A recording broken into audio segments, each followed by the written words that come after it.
accusing me of being Trump's puppet, Putin's puppet, Assad's puppet, a guru's puppet, Modi's puppet, being the puppet of 5 different puppet masters, religious bigotry against Hindus and Hinduism. I have no love for Assad or Gaddafi or any dictator. I just hate al-Qaeda. Before I begin, I too would like to start by offering my prayers and condolences to those who were killed in last night's horrific crash.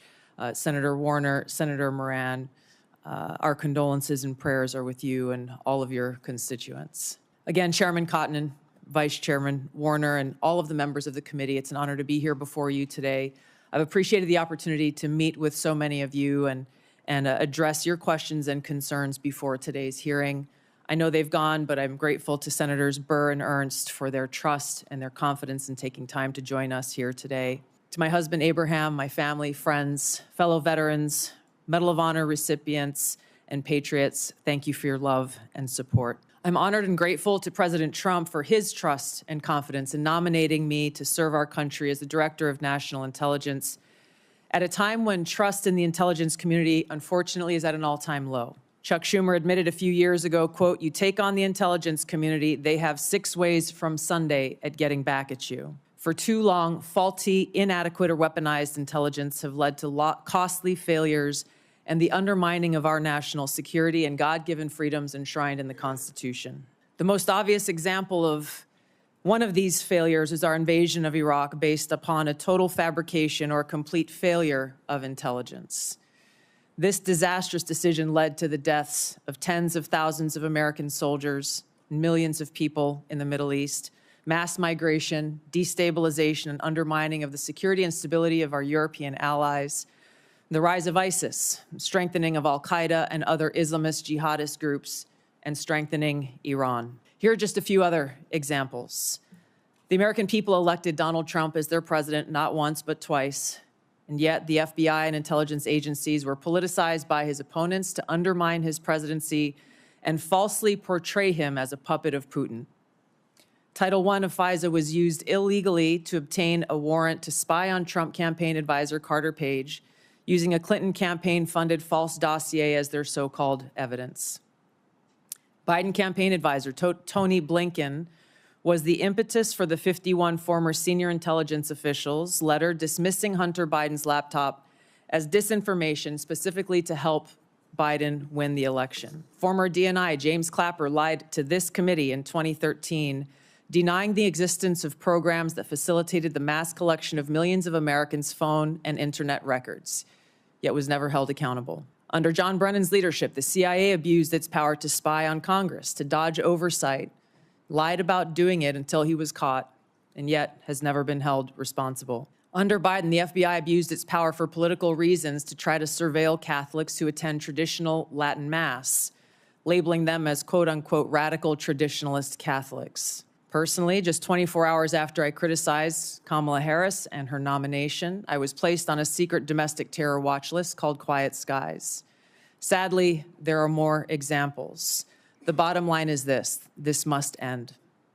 President Trump's re-election is a clear mandate from the American people to break this cycle of failure, end the weaponization and politicization of the intelligence community, and begin to restore trust in those who've been charged with the critical task of securing our nation. If confirmed as DNI, I will do my very best to fulfill this mandate and bring leadership to the intelligence community with a laser-like focus on our essential mission, ensuring the safety, security, and freedom of the American people.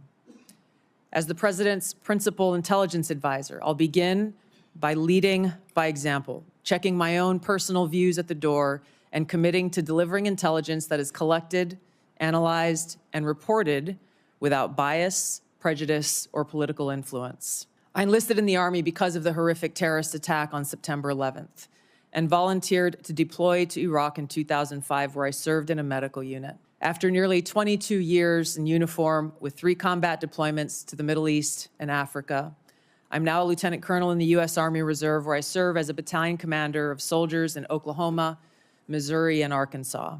I served in Congress for 8 years on the Homeland Security, Foreign Affairs, and Armed Services committees. And it's my experience in the military and in the halls of Congress that have given me a deep understanding of the complex challenges that our nation faces, in both roles engaging with world leaders, in both roles being privy to highly classified intelligence. So I know firsthand how essential accurate, unbiased, and timely intelligence is to the President, to Congress, and to our warfighters. I also know the heavy cost of intelligence failures and abuses. Senator Collins, you led the creation of ODNI specifically to address those intelligence failures of 9/11 and Iraq's so-called WMDs. The need for the ODNI under strong leadership still exists today. If confirmed, I'll bring my experience and fresh eyes to leading the intelligence community. And my day one priorities will be to assess the global threat environment, identify where gaps in our intelligence exist, integrate intelligence elements, increase information sharing, and ensure that unbiased, apolitical, objective collection and analysis to support the President and policymakers' decision-making occur. I'll work to end the politicization of the intelligence community and ensure there is a clear mission focus in the IC on its core mission of this unbiased, apolitical collection and analysis of intelligence to secure our nation. I'll work to rebuild trust through transparency and accountability. This is a national security imperative. And I'll work to assess and address efficiencies, redundancies, and effectiveness across ODNI to ensure focus of personnel and resources is on our core mission of national security. Now, in my meetings that I've had with many of you, you expressed bipartisan frustration about recent intelligence failures, as well as the lack of responsiveness to your requests for information, whether it's the surprise October 7th Hamas terrorist attack, to the sudden takeover of Syria by Islamist extremists, failures to identify the source of COVID, anomalous health incidents, UAPs, drones, and more. If confirmed, I look forward to working with you to address these issues. Ensuring the safety, security, and freedom of the American people is a mandate of leadership that rises above partisan politics. If confirmed, my commitment to the President, to you, and to the American people is this: I will do my very best to find the truth, no matter where it leads, and share that truth with President Trump, his advisors, and you in Congress, providing you with that unbiased, timely, and accurate intelligence as you make the tough decisions that'll impact the safety, security, and freedom of the American people. Now, before I close, I want to warn the American people who are watching at home. You may hear lies and smears in this hearing that'll challenge my loyalty to and my love for our country. Those who oppose my nomination imply that I am loyal to something or someone other than God, my own conscience, and the Constitution of the United States, accusing me of being Trump's puppet, Putin's puppet, Assad's puppet, a guru's puppet, Modi's puppet, not recognizing the absurdity of simultaneously being the puppet of 5 different puppet masters. The same tactic was used against President Trump and failed. The American people elected President Trump with a decisive victory and mandate for change.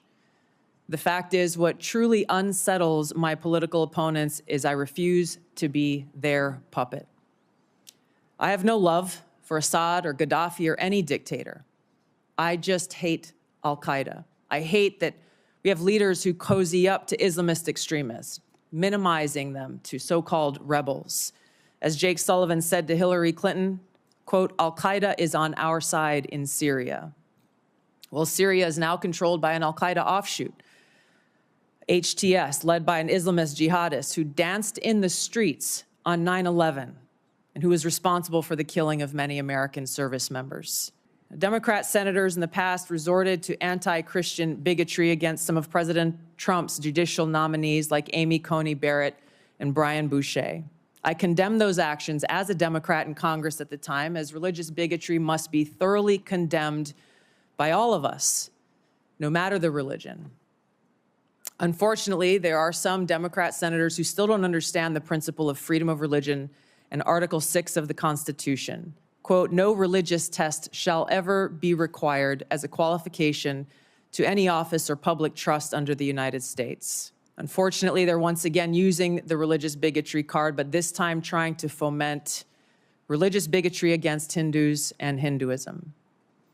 If anyone is sincerely interested in knowing more about my own personal spiritual path of Hinduism, I welcome you to go to my account on X, where I'll share more on this topic. If confirmed as Director of National Intelligence, I will continue to live by the oath that I have sworn at least 8 times in my life, both in uniform and as a member of Congress. I will support and defend our God-given freedoms enshrined in the Constitution of the United States against all enemies, foreign and domestic, and I will bear true faith and allegiance to the same. Thank you very much for your time.